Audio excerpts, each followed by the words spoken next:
မမြင်ရတဲ့တတ္တဝါဆိုတာလောကမှာရှိတယ်အဲ့တော့လူပြည်မှာတရားပွဲတွေကျင်းပနေတဲ့အချိန်မှာမြတ်စွာဘုရားရဲ့တရားတော်တွေကိုမျက်နှိုးကြတဲ့နတ်တွေဟာလူပြည်မှာတရားတွေဟောနေပြီဆိုပြီးဆင်းပြီးတော့လာနိုင်တယ်ပေါ့တပည့်စัจ जा တရားဟောတော့ချိတယ်လူကနာယူတဲ့လူက9ယောက်တည်းပဲရှိတယ်တောထဲမှာပစ္စဝဂီ9ပါးပဲတရားနာကြတယ်သို့တော့တရားပွဲကိုတက်ရောက်နာယူနေကြတဲ့နတ်မြမာတွေကအလွန်အလွန်ကိုများတယ်အလွန်အလွန်များတယ်တရားနာပြီးတော့ကျွတ်တင်းဝင်သွားတဲ့ပုဂ္ဂိုလ်တွေပဲမြမာပေါင်းက18ခရီးနတ်ပေါင်းကအသင်္ချေလို့ဆိုတော့အဲ့တော့နတ်တိုင်းကျွတ်တာမဟုတ်ဘူးမြမာတိုင်းကျွတ်တာမဟုတ်မကျွတ်တဲ့နတ်မြမာတွေရှိသေးတယ်အဲ့ဒါကိုကြောင်းပြုတ်ပြီးလူပြေမှာလူတွေနဲ့ဆက်ဆက်ပြီးတော့ဖြစ်နေတဲ့နတ်တွေဆိုတာရှိတယ်ကိုယ်ဆောင်နတ်လို့ခေါ်တာရှိတယ်အိမ်ဆောင်နတ်လို့ခေါ်တာရှိတယ်တစ်ပင်ဆောင်နတ်အဆောင်နတ်လို့ဆိုတဲ့အတိတ်မှာစဉ်းစားကြည့်ရမှာတော့သူတို့ကိုဒီကမှဂျူတီချထားတာမဟုတ်ဘူးစောင့်လို့ခေါ်ပေမဲ့လို့သူတို့ကကိုယ့်ကိုလာစောင့်ပေးနေရတယ်ဆိုတဲ့အတိတ်ပဲမရဘူးနော်လူတွေနဲ့ဆက်ဆက်ပြီးတော့လူတွေနေတဲ့နေရာမှာသူတို့နေစရာတွေဖြစ်နေလို့လူတွေနဲ့ပတ်သက်ပြီးတော့နေထိုင်ကြလို့လူတွေကကိုယ်ဆောင်နတ်လို့သူတို့ခေါ်လိုက်တယ်လူတွေနေတဲ့အိမ်မှာလည်းပဲသူတို့နေစရာပုံမိမ့်မှန်တွေကဖြစ်လာတာဖြစ်လို့အိမ်ဆောင်နတ်လို့ခေါ်ကြတာသူတို့ပုံမိမ့်မှန်တွေကလည်းတစ်ပင်တွေနဲ့ဆက်ဆက်ပြီးဖြစ်နေလို့ရှုကစိုးနတ်သို့မဟုတ်တစ်ပင်ဆောင်နတ်လို့သူတို့ခေါ်တယ်သူတို့လည်းပဲသူတို့ကံအားလျော်စွာအဆောက်အဦတွေနတ်တွေနေတဲ့အဆောက်အဦတွေရှိတယ်ပေါ့အဲ့လိုမဟုတ်ဘဲနဲ့ရုပ်စိုးနတ်ဆိုတာတစ်ပင်ကွာကြားထိုင်းနေတာပဲဟုတ်မလဲတစ်ပင်ကွာကြားထိုင်ရမယ်ဆိုကိုယ့်ကိုယ်ထိုင်ကြည့်ပါလားဘယ်နည်းထိုင်တယ်ဘယ်နှနာရီထိုင်နိုင်မှာတော့တစ်ပင်ကွာကြားဆိုနော်အဲ့တော့သူတို့မှလည်းဘုံမိတ်မှန်နေသွားဖို့လာဖို့နေရပန်းဥသူတို့ရဲ့ကံအားလျော်စွာလူတွေမမြင်ရတဲ့အရာတွေရှိတယ်အာလဝကဗီလူကြီးဆိုလို့ရှိရင်အာလူပြည်နာကညောင်မင်းကြီးအောင်မှာသူ့ဘုံမိတ်မှန်လို့ရှိတယ်သို့တော့ထင်းခွေရေခတ်သွားတဲ့လူတွေကမောမောပန်းပန်းနဲ့ထင်းစည်းချပြီးတော့ညောင်မင်းကြီးအောင်နားကြတာဘယ်သူမှမတွေ့သို့တော့ရှိနေတာပဲဖြစ်တယ်ပေါ့တာမန်မျက်စိနဲ့မမြင်ခွင့်နဲ့မရောက်ဘူးထူးခြားတဲ့မျက်စိနဲ့မှမြင်ခွင့်နဲ့ရောက်တယ်ဒါကြောင့်မို့တပည့်စัจ जा တရားဟောတဲ့အခါဘုံမာဒေဝတတ္ထမနုဿတာတွေတပည့်စัจ जा တရားပွဲမှာနတ်တွေမြောက်များစွာလာရောက်ပြီးနာယူချနာယူပြီးတဲ့အခါသူတို့ကနေပြီးတော့ကျွေးကြော်လိုက်ကြတယ်လူပြည်မှာမြတ်စွာဘုရားတပည့်စัจ जा တရားဟောတယ်ဆိုတာကျွေးကြော်လိုက်သူတို့ပြောတဲ့အတန်ကနေတစ်ဆင့်အစစ်စစ်တည်င်းဟာပြန့်နှံ့သွားတယ်စတုဝါရေနတ်တွေတာဝရိန္ဒနတ်တွေယာမနတ်တွေဒုတိတနတ်တွေဆိုအစစ်စစ်ဟုတ်ဗြဟ္မပြေထိအောင်တည်င်းဟာပေါ့ရောက်တယ်နော်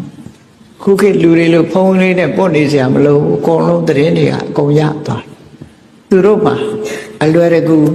ဆက်သွယ်ရေးလမ်းကြောင်းတွေဟာအမှန်တန်ကောင်းတယ်လို့ပြောနော်ဒီမှာဆက်သွယ်ရေးလမ်းကြောင်းကပြတ်ချင်ပြတ်သွားသေးတယ်သူတို့စီမှာဆက်သွယ်ရေးလမ်းကြောင်းကမပြတ်ဘူးသူတို့ရဲ့တဘာဝကပေးတဲ့ဆက်သွယ်ရေးလမ်းကြောင်းတွေနဲ့သူတို့ဟာမြတ်စွာဘုရားတရားကိုမျက်နှိုးလို့လူပြည်မှာတရားဟောပြီးဆိုရင်သူတို့လာရောက်နာယူရဲဆိုတဲ့မှတ်တမ်းတွေများစွာရှိတယ်နော်ရှင်သာရိပုတ္တရာဟောတဲ့သမစိတ်တသုတ်တံဆိုတာနတ်ပေါင်းမြောက်များစွာလာရောက်ပြီးနာနတ်တွေဟာနေရာမဆန့်လို့အဖျားလေးလောက်ချလောက်တဲ့နေရာတိုင်းဒီ spot တိတ်သေးငယ်တဲ့အဆက်ပြောက်ကလေးလောက်ရှိတဲ့နေရာလေးမှာ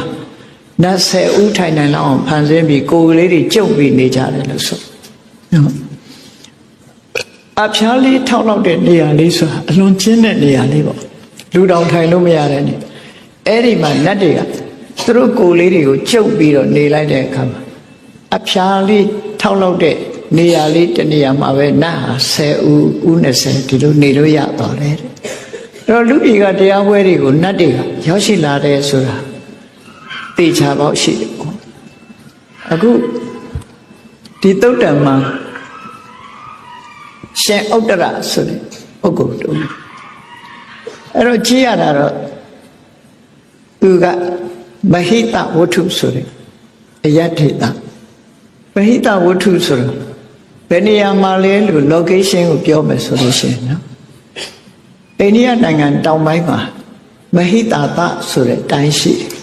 အဲ့ဒီနေရာများဖြစ်ကောင်းဖြစ်မလားလို့စဉ်းစားရရှိတချို့နေရာတွေကနာမည်တွေပြောင်းသွားပြီအဲ့ဒီမဟိတဝတ္ထုမှာတောင်ကြီးတစ်ခုရှိတယ်အဲ့ဒီတောင်ကြီးကိုသင်္ခေယကတောင်လို့ခေါ်တယ်အိန္ဒိယအခေါ်သင်္ခေယကတောင်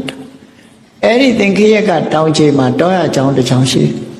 အဲ့ဒီတောရကျောင်းကိုဝတ္တသန္လိကာလို့ခေါ်တယ်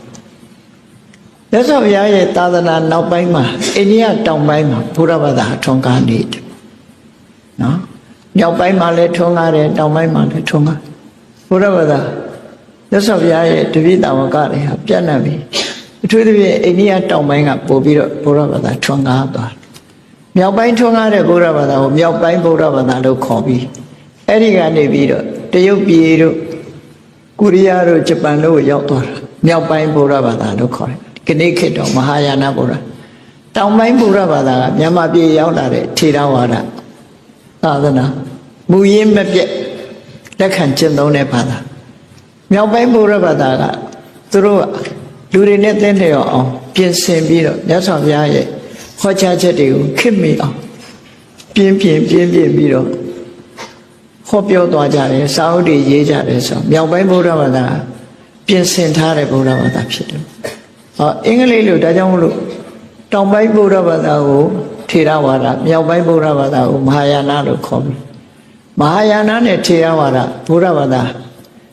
အမျိုးအစားနှစ်ခုကွဲပြားသွားတယ်ဒီလိုကွဲပြားတာဟာအယူဝါဒကွဲပြားလို့တော့မဟုတ်ဘူးလိုက်နာကျင့်ဆောင်မှုဒေတာချင်းကွဲပြားခြားသွားတဲ့အခါ tradition တွေရောသွားတဲ့အတွက်ကြောင့်ကွဲပြားခြားနာအဲ့တော့ထေရဝါဒ tradition ဆိုတာတော့မြတ်စွာဘုရားတရားတော်ကိုလုံးဝမပြင်မဲနဲ့မူရင်းအတိုင်းလက်ခံတာ orthodox လို့ခေါ်တယ် orthodox မူရင်းအတိုင်းပဲလက်ခံပြင်ဆင်မှုမလုပ်ဘူးလူတွေကသိပြင်နေတယ်လေကိုမကြရင်ပြင်ကြတာများတယ်ခဏခေတ်လည်းပြင်နေကြတာပဲလေမပြင်မဲမရှိပြင်တာဟွာလေးပြင်လိုက်ဒါလေးပြင်လိုက်နာမည်လေးပြင်လိုက်နေပြင်တဲ့ဝါသနာပါတယ်လူတွေနော်မကောင်းလို့ပြင်တာမပြင်အောင်လားတော့မဟုတ်ဘူးပေါ့ပြင်တဲ့နေရာတော့ပြင်အဲ့ဒီထေရဝါဒဗုဒ္ဓဘာသာမပြင်ဆင်ဘူးမူရင်းတိုင်းလက်ခံလို့ orthodox လို့ခေါ်မြောက်ပိုင်းဗုဒ္ဓဘာသာသို့မဟုတ်မဟာယာနတရုတ်ဂျပန်ကိုရီးယားဗီယက်နမ်တို့မှာထွန်းကားတဲ့ဘာသာကြသူတို့ heterodox လို့ခေါ် heterodox ဆိုတာခေတ်နဲ့အညီပြုပြင်ပြောင်းလဲပြီးလက်ခံတာဒါမှမဟုတ်အဝတ်စားတွေကွဲပြားသွားသူတို့ကဘောင်းမီရှည်နဲ့အင်ကြီးနဲ့နော်ခေတ်မီတဲ့ဝတ်စားတွေဝတ်ပြီးတော့ညနေလဲနည်းနည်းပါးပါးစားလို့တောက်လို့ရတယ်ပေါ့ထေရဝါဒတော့စားလို့မရဘူးစားရင်တော့စားတဲ့ပုဂ္ဂိုလ်အပြစ်ပဲပေါ့နော်ဟုတ်အဲ့ဒီလို orthodox နဲ့ heterodox လို့ကွဲပြားခြားနားသွားအဲ့တော့ခုဒီမဟိတဝတ္ထုဆိုတဲ့ဒေသကြီးမှာသင်္ကေခေယကတောင်ဝတ္တဇာလိကာဆိုတဲ့အကြောင်းမှာသတင်းသုံးနေတယ်အရှင်ဥတ္တရာဆိုတဲ့ပုဂ္ဂိုလ်တရားဝဲတစ်ခုမှသူဘာဟောလို့လူပြေမှာသိမကြားဘူးတဲ့တရားကိုဟောတာသူဟောတဲ့တရားဘာတော့ပါရဝုသောဘိက္ခုကာလေနကာလံအတ္တဝိပတ္တိပစ္စဝခိတာဟောတိသူအချက်၄ချက်ကိုတရားနာပိဋကမှာသူဟောတယ်ငါရှင်တို့မိတ်ဆွေတို့အဆွေတော်တို့လို့ဆိုတဲ့အတိတ်ပဲအောင်တော့အဆွေတော်တို့ရံပါယံခါကိုယ့်ရဲ့ကြာရှုံးမှုကိုဆင်ញင်သုံးသပ်ကြည့်တာဟာကောင်းတယ်လူဆိုတာထာဝရအောင်မြင်နေတာမဟုတ်ဘူးတစ်ခါတစ်ခါကိုယ့်ရဲ့ကြာဆုံးမှုဆုံးရှုံးနေတာမှုတွေဖြစ်ပေါ်နေတတ်တယ်နော်ဝိပတ္တိဆိုတာfailureကိုလုပ်တဲ့လုပ်ငန်းတွေမအောင်ဘူးတိုးတက်မှုတွေမရဘူးဆိုးရုံနေတယ်အဲ့တော့ယမယခါကိုစစ်ဆေးကြည့်ရမယ်လို့ဆိုလို့စစ်ဆေးကြည့်တဲ့အခါမှာဘာတွေ့နိုင်တော့ဆိုကိုယ့်ရဲ့ကြာဆုံးမှုနောက်တစ်ဘက်ကကြည့်ရင်ကိုယ့်ရဲ့အောင်မြင်ကြီးပွားမှုဒီနှစ်ခုကိုဆင်ញင်သုံးသပ်ရမယ်လို့ဆိုလိုတာကအများအားချိန်ရ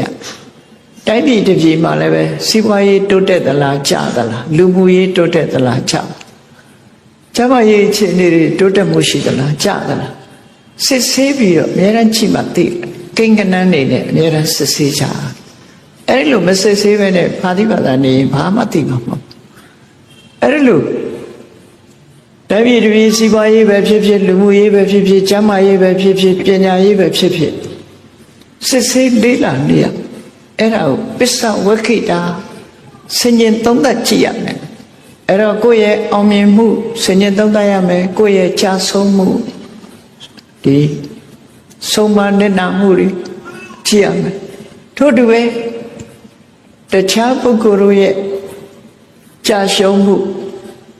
တခြားပုဂ္ဂိုလ်တို့ရဲ့အောင်မြင်ကြည်ပွားမှု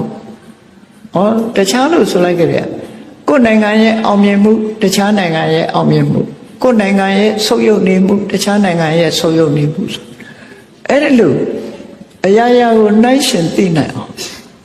ယံပါယံခါဒါတွေဟာစစ်ဆေးတိုင်းထားပြီးတော့အဖြေထုတ်တဲ့နယ်လို့ဒီတရားဟောလိုက်တယ်သူဟောတဲ့တရားပါဠိလိုကြတော့တာရာဝုသောဘိက္ခုကာလေနကာလံအတ္တဝိပတ္တိပစ္စဝခိတာကာလေနကာလံအတ္တပရတ္တဝိပတ္တိပစ္စဝခိတာကာလေနကာလံအတ္တသမ္ပတ္တိပစ္စဝခိတာကာလေနကာလံပရတ္တသမ္ပတ္တိပစ္စဝခိတာဒီအချက်၄ချက်မိမိနဲ့ပတ်သက်ပြီး၂ချက်သူတစ်ပါးနဲ့ပတ်သက်ပြီး၂ချက်ကိုတယောက်တည်းကြည့်မဖြစ်ဘူးပတ်ဝန်းကျင်ကိုလည်းကြည့်ရမယ်လို့ဆိုအဲ့ဒါလို့လောကကြီးကိုဆင်ခြင်သုံးသပ်ကြည့်တာဟာကောင်းတယ်လွတ်တဲ့တယ်လို့ဆိုတဲ့စကားဟောအဲ့ဒီအချိန်မှာမြောက်အယမျက်နှာမှာတာဝန်ယူပြီးတော့လူတွေမမြင်ရတဲ့သရဝါတွေကိုအုပ်ချုပ်နေတာကဝိတ္တဝဏနမင်းတို့ခေါ်တယ်ဝိတ္တဝဏနမင်းဟာမြောက်ပိုင်းမှာသူကတာဝန်ကျပြီးအဲ့ဒီမှာအုပ်ချုပ်တယ်လူတွေကိုအုပ်ချုပ်တယ်နမင်းအဲ့ဒီနမင်းကတရားမင်းစီသွားဖို့ကိစ္စရှိလို့တောင်ပိုင်းကိုခရီးထွက်လာတာကောင်းကင်ယံကနေသွားတယ်သွားတဲ့အခါကျတော့မေဟိတဝတ္ထုဆိုတဲ့ဒေသဘောဖြတ်ပြီးတော့သူသွားတော့ရှင်ဥတ္တရဟောနေတဲ့တရားသံကိုသူကသွားရင်ကြားတယ်သူအဲ့ဒါလို့ကြားတာတွေဟာ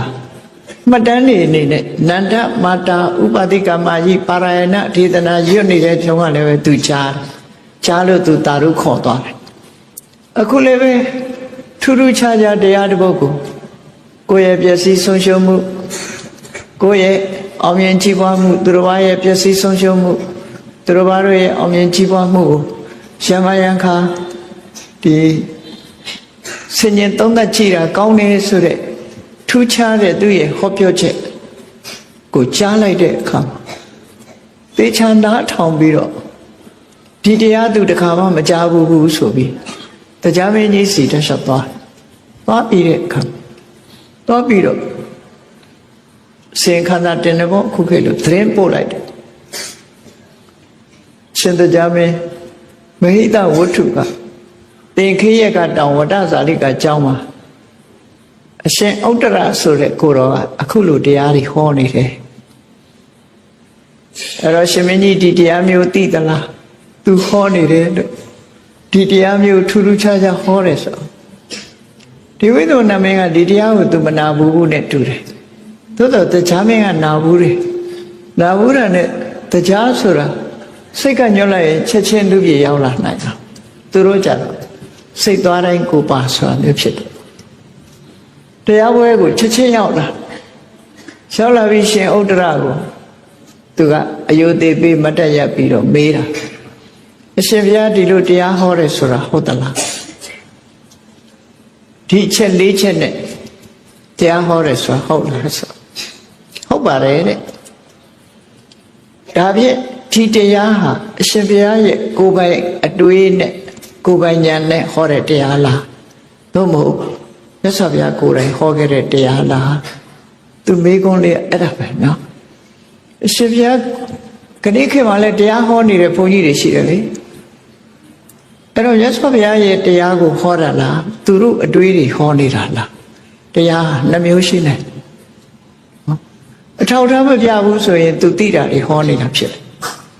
သုတ္တန်တစ်ခုကိုဥတည်ပြီးတော့ဟောလို့ရှိရင်ဒါဘုရားဟောတဲ့တရားအဲ့တော့ဘုရားဟောတဲ့တရားမဟုတ်ဘဲနဲ့ဟောနေရင်အခုသုတ္တန်အရာဆိုရင်နတ်တွေကဘုရားဟောဟုတ်မဟုတ်သူတို့သိကြ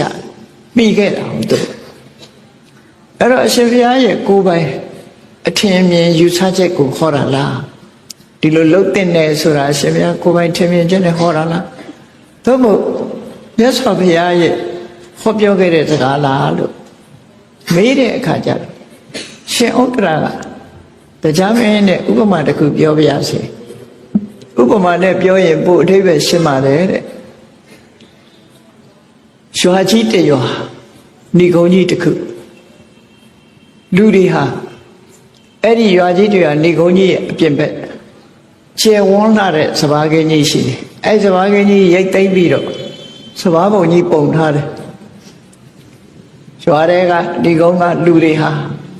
စပါးတွေကိုမိမိတို့တနိုင်တစ်ပိုင်းတောင်းနေနဲ့ထမ်းမိုးတွေနဲ့ထမ်းလို့ခေါင်းနဲ့ရွက်လို့စပါးတွေတဲလာကြတယ်အဲ့ဒါလို့တဲလာလို့ရှိရင်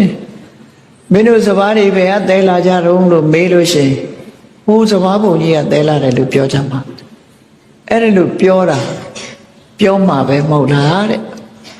စပါးပုံကြီးလည်းမြင်နေရတယ်အဲ့စပါးပုံကြီးကပဲအားလုံးဟာစပါးတွေတဲလာကြတယ်ဆိုတော့တရားမင်းကြီးကဟုတ်တာပေါ့စပါးပုံကြီးကပဲအားလုံးတဲလာကြတယ်လို့ဖြေမှာပါတဲ့အဲ့ဒီအတိုင်းပဲတဲ့ဘုန်းကြီးတို့တွေဟောသမျှတရားတွေယံကိစီသူပါတိတံမှန်ကန်ကန်နဲ့ဟောပြောတဲ့တရားဓမ္မတွေမှန်သမျှဟာမြတ်စွာဘုရားဟောတဲ့ထဲကနေပြီးယူပြီးတော့ငါတို့လည်းဟောတယ်တခြားပုဂ္ဂိုလ်တွေလည်းဟောတယ်လို့စပါးဘုံကြီးဥပမာနဲ့အဲ့ဒီစပါးဘုံကြီးကစပါးတွေသာလင်ဖြစ်တယ်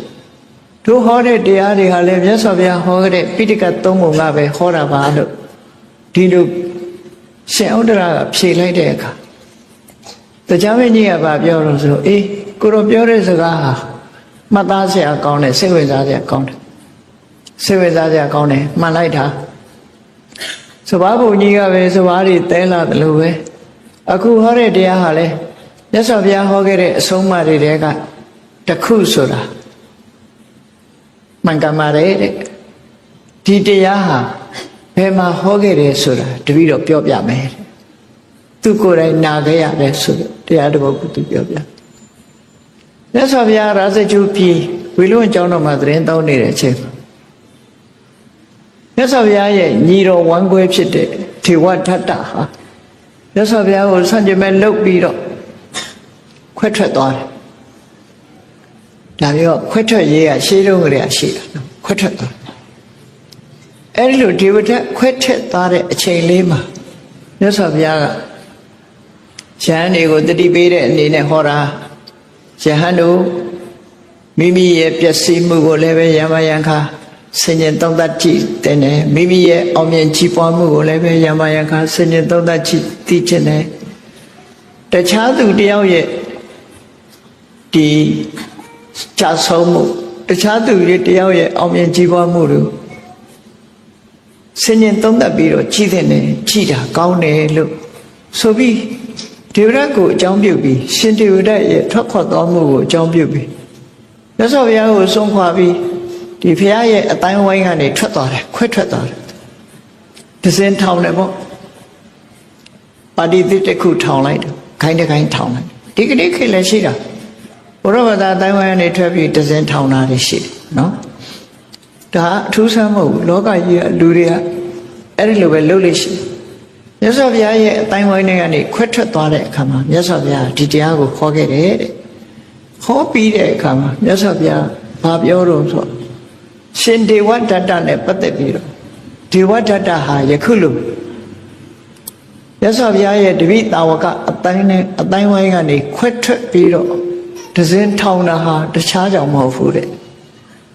သူ့ကိုနှိပ်စက်နေတဲ့သူမတွန်းလှန်နိုင်လို့သူ့ကိုလွှမ်းမိုးချုပ်ကင်ထားတဲ့သဘာဝတရား10မျိုးရှိတယ်တဲ့အဲ့ဒီ10မျိုးကသူ့စိတ်ကိုချုပ်ကင်ထားပြီးတော့အခုလိုခွဲထွက်ခြင်းကိုဖြစ်စေတာဖြစ်တယ်ပေါ့ဒီလိုလှုပ်လိုက်သည့်အတွက်ကြောင့်ဒေဝရတ်ဟာကောင်းကျိုးချမ်းသာရမှာမဟုတ်ဘူးတဲ့ဒီလောက်ရက်ကိုအကြောင်းပြုပြီးသူ့ရဲ့အမှားတွေအကြောင်းမို့လို့သူဟာဒီဘဝကုံဆုံးတာနဲ့အပေပုံရောက်သွားမှာပဲငရဲပုံရောက်သွားမှာပဲအဲ့ဒီငရဲမှာတကဘာပတ်လုံးကြာရှိစွာသူဟာငရဲခံရမှာသူဟာအတ္တိကိစ္စ ဆေးကုတဲ့စကားလုံးနဲ့မြတ်စွာဘုရားသုံးတာအတေခိသောကုစားလို့မရဘူးဆိုပြင်လို့မရကိစ္စယောဂလို့ incurable လို့ပြောလိုက်တာဘုရားသူဟာဖြောင်းပြမြတ်စွာဘုရားကိုယ်တိုင်အချိန်ချင်းဖြောင်းပြပေးခဲ့တယ်ဖြောင်းပြတာသူလုံးဝလက်မခံတဲ့အတွက်ကြောင့် incurable သူ့တဏ္ဍာမှာဖြစ်သွားတဲ့သူ့ရဲ့ခေါင်းမှမိုးကြောင့်သူဟာပြင်လို့ဆင်လို့ကုသလို့မရတော့တဲ့အနေအထားမျိုးရောက်သွားပြီဘာကြောင့်ဒီလိုရောက်ရတာတော့ဆိုတာဟာအချက်၈ချက်ကိုမြတ်စွာဘုရားထောက်ပြတယ်ချက်၈ချက်ကဘာလို့လဲဒါအလွန်တတိထားကြကောင်းတာလူတွေမှာစိတ်သက်ရှင်းချက်မှုမရှိဘူးဆိုရင်ဒီလူတွေရဲ့အောင်မြင်ချီးပွားမှုကလူကိုဖျက်ဆီးတတ်တယ်သူကတန်မောမှာဖြစ်လာတဲ့တန်ကြီးစီတန်ကိုပြန်စားတယ်လို့ဖြစ်စီဖြစ်တတ်တယ်လို့ဆိုလို့ပေါ့နော်အဲ့ဒီမှာရသော်ဗျာ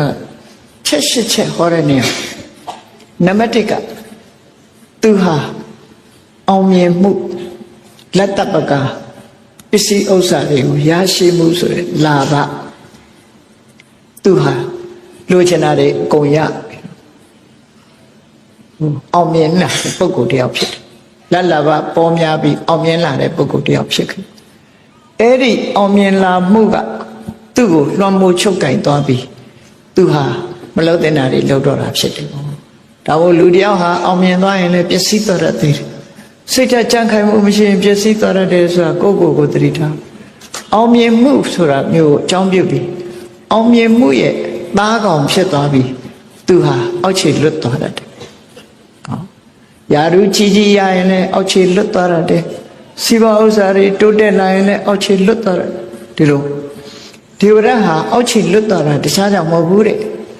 အစာတတမင်းကကိုးကွယ်လိုက်တာသူကိုးကွယ်လိုက်တော့ဘယင်ကိုးကွယ်တဲ့ပုဂ္ဂိုလ်ဆိုပြီးတော့အောက်ခြေလွတ်သွား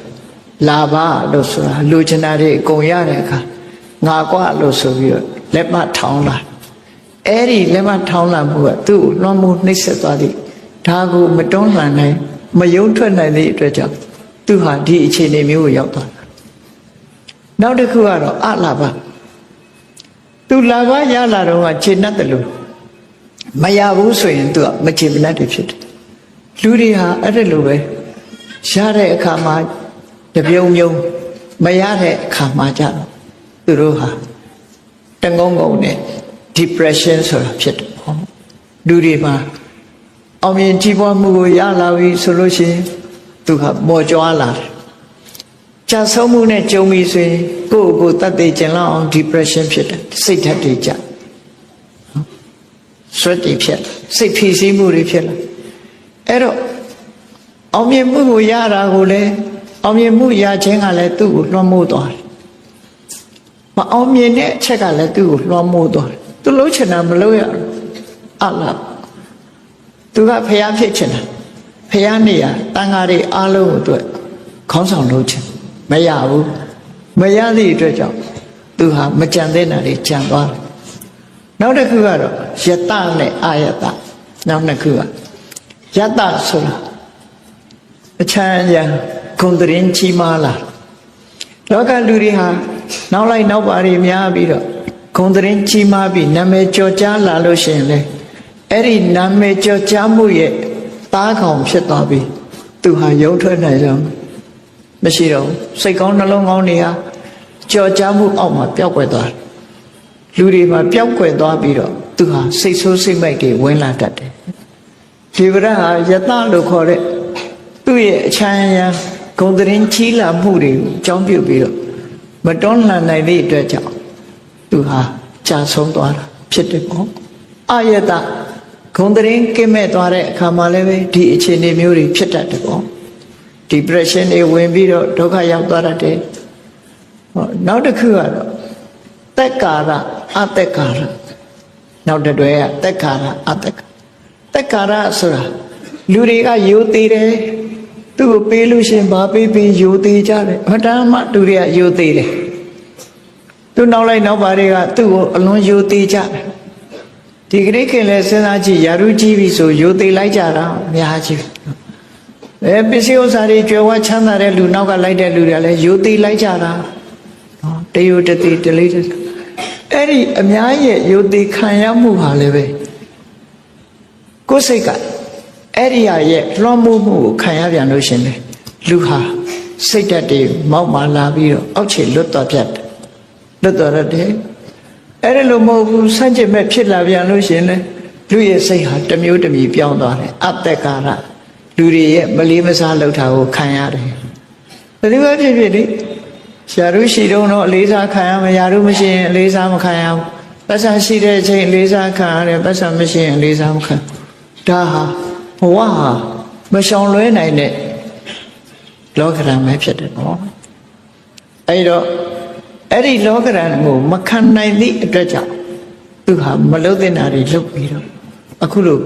ပျက်စီးဆုံးရှုံးမှုဖြစ်သွားတာဖြစ်တယ်လို့လာဘ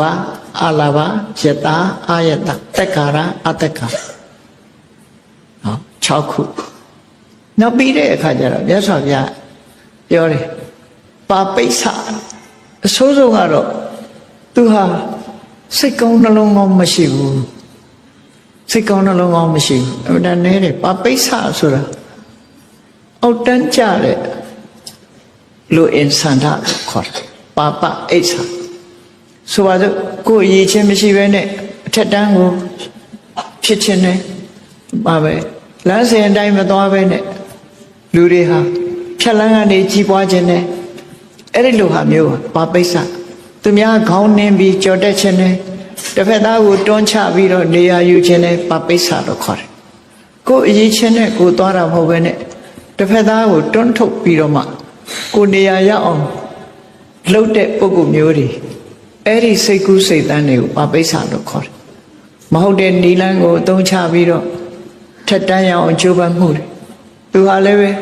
ဖျားဖြစ်အောင်လေးသိကျင့်တဲ့ကဘာတသိပါရမီဖြည့်ဖို့မစင်စားပဲနဲ့ဖြတ်လန်းကနေဖျားရာတို့ကိုရချင်တာဆိုတော့ပါပိဿပဲဒါမဟုတ်တဲ့အောက်တန်းကျတဲ့စိတ်တွေသဘောထားတွေဟာသူ့ကိုလွှမ်းမိုးသွားတယ်တဲ့အဲ့ဒီလွှမ်းမိုးမှုကြောင့်သူဟာပျက်စီးသွားတယ်နောက်တစ်ခုကတော့ပါပမိတ်တာလောကလူတွေဟာလူတယောက်ခေါင်းဆောင်ပြီဆိုဝန်းရံပြီးတော့ဝိုင်းပြီးမြောက်ပေးနေတဲ့ပုံကိုယ်တွေပါရတယ်အဲ့ဒါတွေကိုပါပမိတ်တာဒီကနေ့ခေတ်မှာလည်းရှိတာနော်ဝန်းရံပြီးတော့မြောက်ပေးမှာပဲဘယ်သူမှလုံးဝိုင်းပြီးတော့အဲ့ဒါရန်တဲ့ပုဂ္ဂိုလ်ဟာရှိတာရန်တဲ့ပုဂ္ဂိုလ်ဟာရှိမကောင်းတဲ့အလုပ်ကိုလုပ်ရင်လည်းရန်တဲ့ပုဂ္ဂိုလ်ဝင်လာ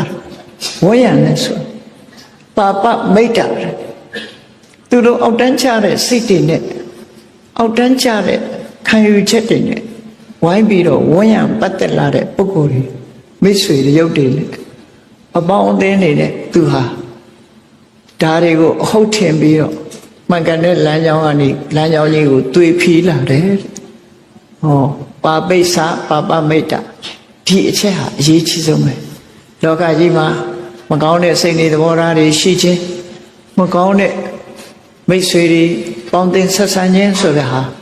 ပျက်စီးဖို့ရအတွက်အရေးကြီးဆုံးအချက်နှစ်ချက်ပဲဖြစ်တယ်အဲ့ဒီနှစ်ချက်အလုံးပေါင်းလိုက်တဲ့အခါ၈ချက်ရသော်ဗျာ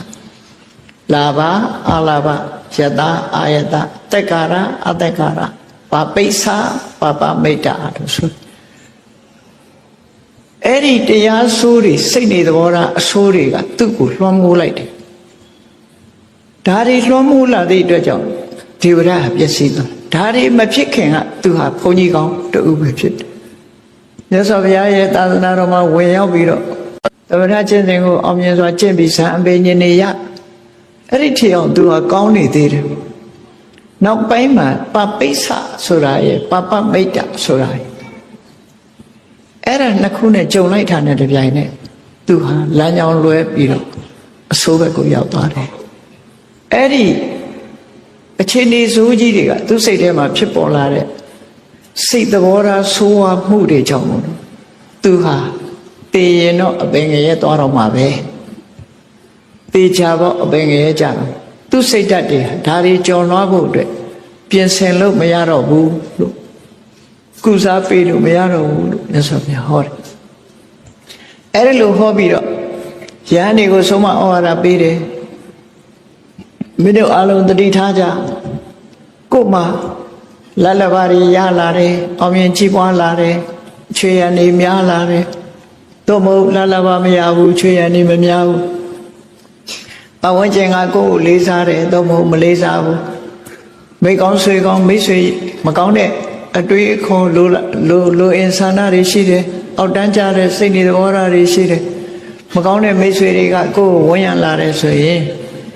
မင်းတို့တတိထားတဲ့အဲ့ဒီရှစ်မျိုးကိုကလွှမ်းမိုးပြီးအနိုင်ယူဖို့အရေးကြီးတယ်ဖြစ်ပေါ်လာတဲ့လတ်လတ်ပါခရီးမဆိုင်နဲ့မရတာကိုလည်းခရီးမဆိုင်နဲ့ခုံတရင်ကြီးတာကိုလည်းခရီးမဆိုင်နဲ့သူကြီးချင်လည်းကြီးမှာပဲမကြီးချင်လည်းမကြီးဘူးဒါတွေကိုအလေးထားပြီးတော့ခရီးမဆိုင်ပဲအဲ့ဒီအရာတွေကိုကိုကတန်ဖိုးမထားပဲနဲ့ကိုယ့်ရဲ့ကိုချင်းတရားနဲ့စိတ်နေသဘောထားကိုသာအခိုင်အမာထားပြီးသူတို့ကိုကြော်လွှားနိုင်အောင်ကြိုးစားကြတဲ့လာဘအလာဘယတအာယတတက္ကာရအတက္ကာရပါပိဿပပမိတ်တဆိုတဲ့ဒီအချက်တွေကိုပဲကြော်လွှားအနိုင်ယူဖို့ရအတွက်ဒီအခက်ခဲတွေစိတ်ထဲမှာဒီအခက်ခဲတွေကိုအရှုံးမပေးပဲနဲ့ဒီအခြေအနေတွေဟာကိုယ်စိတ်ကိုလွှမ်းမိုးမခံပဲနဲ့ကိုကသူတို့ကိုကြော်လွှားနိုင်ရမယ်အဲ့ဒီလိုဆိုလိုတာကလောကရန်မုန်တိုင်းကြီးတိုက်လာတဲ့အခါမှာကြမ်းကြမ်းခံခိုင်ပြီးတော့စိတ်တုန်လှုပ်ရှားခြင်းမရှိအောင်ကိုလမ်းကြောင်းကိုကိုတိတိမတ်မတ်သွားဖို့ကြိုးစားရမယ်လို့မြတ်စွာဘုရားဒီလိုဟောအဲ့ဒီလိုလွှမ်းမိုးချုပ်ခံပြီးတော့သွားနိုင်အောင်ကြိုးစားအထောက်ပြီးဆိုမှဒါတွေကိုလွှမ်းမိုးချုပ်ခံနိုင်မှမှန်ကန်တဲ့လမ်းကြောင်းပေါ်ကိုရောက်ပြီးတော့လူတော်လူကောင်းဖြစ်မှာဖြစ်တယ်ဆိုပြီးမြတ်စွာဘုရားကဘာဟောတော့တတ္တမတိဟဘိက္ခွေဧဝံသိခိတံဒါကြောင့်မို့လို့ဒီတိုင်းလိုက်နာချက်သုံးညာတဲ့လောက determination ဆိုအရေးကြီးတယ်ဘာတစ်ခုပဲဖြစ်စေငါမဖြစ်စေရဘူးမဖြစ်စေရဘူးဖြစ်စေရမယ်ဆိုတာရှိတယ်လို့ဒါမျိုးမဖြစ်စေရဘူးဆိုတဏိဋ္ဌံချကိုယ်စိတ်ကိုဆုံးဖြတ်တာဒီတမိုင်းလောက်ဆုံးဖြတ်တာဘယ်လိုဆုံးဖြတ်ဖြစ်ပေါ်လာတဲ့လတ္ထဘကိုငါတို့အနိုင်ယူပြီးတော့နေမယ်ခရီးမဆိုင်ဘူးဘလောက်ပဲရခရီးမဆိုင်ဘူးသူ့နောက်သူ့ရဲ့ဆွဲဆောင်ရာအောင်မြင်ချီးပွားမှုအတွက်စိတ်ဘဝင်မျက်နှာမျိုးမဖြစ်စေရမရဘူးဆိုတဲ့အလာဘကြောင့်လည်းပဲစိတ်နှလုံးတုန်လှုပ်ချောက်ချားတာဖြစ်စေရဘူးယတဆိုတဲ့နာမည်ကြီးလို့လည်းပဲတုန်လှုပ်ချောက်ချားမှုမဖြစ်စေရဘူးနာမည်မကြီးခြင်းကြောင့်လည်းပဲခရီးဆိုင်เสียမလို့ဘူးအများကကိုယ့်ကိုတလေးတစားဆက်ဆံလို့လဲခရီးဆိုင်เสียမလို့ဘူးဒါတွေအတွက်တာမသားရဘူးလို့ဆိုလို့အများကအယိုသေးမပေးတာကိုလည်းပဲစိတ်ပြည့်ဝမ်းနေဖို့မလိုအပ်ဘူးဒါတွေပေါ်မှာကိုယ်ကလွှမ်းမိုးနိုင်ရမယ်ပါပိဿရှုံးပါတဲ့အလိုအောက်တန်းကြတဲ့စိတ်နေသဘောထားတွေကိုယ်တဏ္ဍာမှာမဖြစ်အောင်ထိန်းသိမ်းရမယ်ပါပမိတ်တ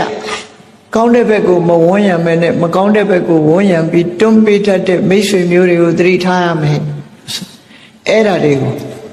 ကိုကလွှမ်းမိုးချုပ်ကင်နိုင်ပြီးချုပ်ကင်နိုင်အောင်ကျင့်ရမယ်လို့ငါတို့ကိုယ်တိုင်ဟာဒီတရားစိုးတွေကိုလွှမ်းမိုးချုပ်ကင်နိုင်အောင်ချုပ်ကင်ပြီးတော့နေနိုင်အောင်ကြိုးစားအထောက်မယ်လို့တဏိဋ္ဌံချပြီးတော့သင်တို့ဟာကြိုးစားအထောက်ကြရမှာဖြစ်တယ်လို့ဒီတုတ်တန်ကိုဒီလိုအဆုံးသတ်ပြီးလိုက်နာကျင့်သုံးဖို့မြတ်စွာဘုရားဟောကြားအဲ့ဒီတုတ်တန်သူကိုယ်တိုင်တရားမင်းကြီးကနာခဲ့ရတယ်တဲ့ဒါမြတ်စွာဘုရားဟောတဲ့တရားအပြည့်အစုံသူကပြောပြတရားမင်းကြီးကရှင်ဥဒ္ဒရဥစ္စာအရှင်ဘုရားဟောတာအစလေးပဲရှိသေးတယ်ပေါ့သူဟောတဲ့အစလေးနော်ကိုယ့်ရဲ့အောင်မြင်ကြည်ပွားမှုကိုယ့်ရဲ့ကြာဆုံးမှုသူတော်ဘာရဲ့အောင်မြင်ကြည်ပွားမှုသူတော်ဘာရဲ့ကြာဆုံးမှုဆင်ញင်သုံးသပ်ကြည့်တာကောင်းတယ်လို့ဆိုတာအဖြေထုတ်အောင်အဲ့ဒီတုတ်တန်နဲ့ပတ်သက်ပြီးမြတ်စွာဘုရားအပြည့်အစုံဟောတာဟာအခုလိုဖြစ်တယ်ဆိုပြီးဏိဌာန်ကနေဏိခုံးအထိရှင်ဥဒ္ဒရကိုတရားမင်းကြီးကသူကိုယ်တိုင်နာရတဲ့တရားကိုပြန်ပြီးတော့ရှင်းလင်းဟောကြားပြီးတဲ့နောက်မှာတရားမင်းကြီးကဘာပြောသွားတော့ဆိုရင်အရှင်ဥဒ္ဒရတဲ့လူလောကမှာဟောဒီမြတ်စွာဘုရားရဲ့အဆုံးအမတရားတော်တွေဟာ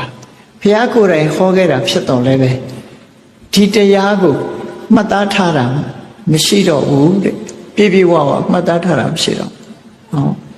ဘိက္ခုဘိက္ခုနီဥပါဒကဥပါတိကာဆိုတဲ့ဩ ဘုရားဘာသာအတိုင်းဝိုင်း၄ခုကြားမှာဒီတရားကိုပြည့်ပြည့်စုံစုံသိနာလဲစွမ်းမရှိကြတော့ဘူးဒါကြောင့်မို့သူကတိုက်တွန်းတယ်ဟောဒီမြတ်စွာဘုရားရဲ့အဆုံးအမတရားတော်ဟာဒီ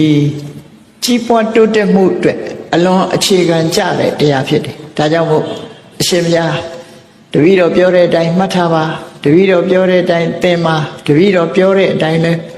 ရှင်တဲ့နှလုံးထဲမှာဆွဲအောင်မှတ်ပြီးတော့တခြားပုဂ္ဂိုလ်တွေကိုလည်းပဲတဆင့်ဟောပြောပေးပါဒါမြတ်စွာဘုရားကိုယ်တိုင်ဟောခဲ့တာသူကိုယ်တိုင်နာခဲ့ရပါတယ်လို့တရားမင်းကြီးကဒီသုတ်တန်ရဲ့ဏိကုံးမှာဒီလိုလျှောက်ဒါကြောင့်မို့ဒီသုတ်တန်ဟာလူလောကလူတွေရဲ့ကြားမှာမှတ်သားထားခြင်းသင်ယူထားခြင်းမရှိကြဘူးမေ့သွားမြတ်စွာဘုရားတရားတော်တွေဟာဒီလိုပျောက်ကွယ်သွားတာတွေလည်းအများကြီးရှိနိုင်တယ်ပေါ့ဘာလို့လဲဆိုရင်45နှစ်ဟောထားတဲ့တရားတွေဟာအလွန်များတယ်အားလုံးကိုမှတ်တမ်းတင်နိုင်တာမဟုတ်ဘူးနော်အခုလောက်ရထားတာဒီပင်လည်းကံကောင်းတယ်လေဘာသာတရားတွေထဲမှာမြတ်စွာဘုရားရဲ့အဆုံးအမတရားတော်တွေဟာကြီးမားသောဓုတွေရှိတယ်ဘာသာတရားစာမျက်နှာ300ပတ်ဝန်းကျင်အိုးရေ40နဲ့ဒီကနေ့ခေတ်မှာရိုက်နှိပ်ဖုတ်ပြီးမြန်မာအခရာနဲ့ရိုက်နှိပ်ပြီးတော့ပါဠိဘာသာနဲ့ရေးသားထားတာရှိပေါ့အဲ့ဒါလောက်ပဲမှတ်တမ်းတင်နိုင်တာဒီတဲ့မှတ်တမ်းမတင်နိုင်တာတွေအများကြီးကြံရစ်တယ်မြတ်စွာဘုရားကိုယ်တိုင်ကလည်းပဲငါသိတာနဲ့ငါဟောတာဘလောက်ကွာခြားလဲလို့ဆိုရင်မြတ်စွာဘုရားတော်ထဲမှာဒီတိမ်တပလို့ခေါ်တယ်ရှင်းတိုက်လို့ခေါ်တယ်သို့တော့ဘုန်းကြီးတို့တီဟိုမှာနေတော့ကတီဟိုဘုန်းကြီးတစ်ပါးနဲ့တိမ်တပဆိုတာဘယ်ဟာခေါ်တော့ဆိုတီဟိုဘုန်းကြီးတွေကခေါ်တဲ့အပင်ကိုပြတဲ့အခါမှာသူတို့ပြတဲ့အပင်ကဗမာပြည်မှာယူစနာလို့ခေါ်တယ်မောက်ခိတောလို့ခေါ်တယ်အဲ့ဒီပန်းပင်မျိုးနော်ယူစနာပင်ဆိုရင်လည်းတချို့သိလိမ့်မယ်စကိုင်းတောင်ရိုးမှာတော့မောက်ခိတောလို့ခေါ်တယ်အဲ့ဒီအရွက်လက်မလက်သေးလောက်ပဲရှိတယ်အရွက်ကလေးတွေနဲ့ခတ်ချွန်ညွန်အပွင့်ပွင့်လေးတွေကမွေးတယ်မောက်ခိတောပင်လို့လည်းခေါ်တယ်ယူစနာပင်လို့လည်းခေါ်တယ်အဲ့ဒီအပင်ကိုတိမ်တပါလို့ပါဠိလိုခေါ်တယ်မြန်မာစာပေထဲမှာတိမ်တပါကိုရင်းတိုက်လို့ခေါ်တယ်အဲ့ဒီရင်းတိုက်တော်လွန်ရှင်းသည့်အတွက်ကြောင့်ဘာလေးပြောလိုက်ချက်ခနဲ့ဆိုအလုံးနားလဲပြီးသားဖြစ်သွားတယ်ပေါ့ဒါကြောင့်မို့လူပြေကတရားပွဲတွေမှာနတ်တွေမလာဘူးလို့မပြောနိုင်ဘူးမမရွရင်ဟောတယ်ဆိုရင်နတ်တွေကလာထောက်ကောင်းထောက်နိုင်တယ်ပေါ့အေးမမရွရင်ဟောလို့ရှိရင်လည်းဘယ်ကိုယ်တော်ဖြစ်မဟုတ်တရားတွေဟောနေတယ်ဆိုရင်နတ်ပြည်မှာသတင်းဖြစ်မှာသိချတယ်နော်ဖះမဟောဘဲနဲ့ဟောတယ်လို့ပြောနေတယ်လို့ပြောခံဘယ်ကိုယ်တော်ကတော့ဖះဟောတာဟုတ်တယ်ဘယ်ကိုယ်တော်ကတော့မဟုတ်ဘူးနဲ့ပြောချင်ပြောမှာပြောလို့ရအဲ့တော့လူတွေကဘယ်သူမှမသိဘူးဆိုပြီးတော့လုံနေချတော့လည်းပဲနတ်တွေကသိနေတတ်တယ်ဒါကြောင့်မို့ကိုယ်အနိပါမှာဒီမြတ်စွာဘုရားကနတ္ထိလောကေရဟောနာမပပကမ္မပကရုပတောလောကမှာမဟုတ်တာလုပ်ဖို့အတွက်စိတ်ကြွယ်ရဆိုတာမရှိဘူးတဲ့အတ္တတိပုရိသဇာနာတိယတိကာဟတိဝါနာဝကိုလုပ်တယ်မလုပ်ဘူးဆိုတာကိုယ့်ကိုယ်ကသိနေတယ်တကူကြီးတယ်ကိုယ်ပတ်ဝန်းကျင်မှာရှိတဲ့နတ်တွေသိတယ်အဲ့တော့မသိဘူးဆိုတာမရှိဘူးတဲ့ရှုပ်ဝက်ပြီးလှုပ်တာဆိုတာဘယ်နည်းတည်းမှမရှိသူတို့ကမထုတ်ဖော်ရတာရှိမယ်ကိုယ်နဲ့မဆက်ဆက်မိတာသာရှိတယ်လောကကြီးမှာဘာလှုပ်မဟုတ်တာလှုပ်ရင်လည်းမကောင်းတဲ့တွေဖြစ်ပေါ်တတ်တယ်ကောင်းတာလှုပ်ရင်လည်းကောင်းတဲ့တွေဖြစ်ပေါ်လာတတ်တယ်ဒါကြောင့်မို့လူပြေကတရားပွဲတွေမှာလည်းနတ်တွေလာရောက်ပြီးတော့နားထောင်နိုင်တယ်ဆိုတာဟာတခြားတာရကတွေလည်းမြောက်များစွာရှိလို့ဒါလည်းတတိထားကြရမှာဖြစ်တယ်တရားချစ်ခင်သူတော်စင်ပြိဿပေါင်းတို့ယခုလိုတရားဓမ္မတွေနာယူပြီးမြတ်ဗုဒ္ဓရဲ့အဆုံးအမတိုင်းတို့တွေလိုက်နာကျင့်သုံးကြမယ်ဆိုလို့ရှိရင်ဒီဘဝတည်းနာမကဖြစ်လျာဘဝတန်တရားမှာကောင်းကျိုးချမ်းသာတွေရပြီးနောက်ဆုံးတန်တရားဒုက္ခတွေအဆုံးသတ်တဲ့အဆင့်ထိအောင်ရောက်ရှိသွားမှာဖြစ်တယ်လို့ယုံကြည်ချက်ထားပြီးကြိုးစားအားထုတ်နိုင်ကြပါစေကုန်သတည်း